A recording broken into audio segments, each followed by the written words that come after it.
Hi friends, இன்றைக்கி வந்து அமேசானில் ஒரு 2 ப்ராடக்ட் ஆர்டர் பண்ணியிருந்தேன். அதோட ஓப்பனிங் பார்க்கலாம் வாங்க. ஃபர்ஸ்ட் ஒன் வந்து இந்த லிப்ஸ்டிக் சுகரோடது.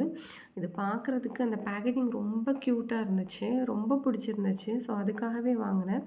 இதோட ப்ரைஸ் வந்து ₹390. இதோட ஷேட் வந்து பீச் பேஷன்.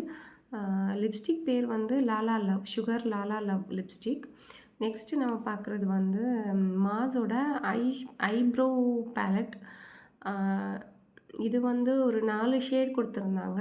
பிளாக்கு, அப்புறம் டார்க் க்ரே, அப்புறம் வந்து ப்ரௌன் அப்படின்னு சொல்லிட்டு. இதோட ப்ரைஸ் வந்து 229க்கு நான் வாங்கியிருந்தேன். 2 ப்ரஷ் கொடுத்துருந்தாங்க. ஒன்று ஸ்பூலி மாதிரி, அப்புறம் இன்னொன்று வந்து ஒரு ஆங்குலர் ப்ரஷ், அப்புறம் ஸ்மெச் பண்ணுற மாதிரி ஒரு ப்ரஷ்ஷும் கொடுத்துருந்தாங்க. நான் வந்து ஐப்ரோஸ்லாம் ஃபில் பண்ணுறதில்ல, பட் அந்த ஸ்மோக்கி ஐஸ் க்ரியேட் பண்ணலாம். ஸோ அது ட்ரை பண்ணி பார்க்கலான்னு சொல்லி வாங்கியிருந்தேன். தேங்க்ஸ் ஃபார் வாட்சிங்.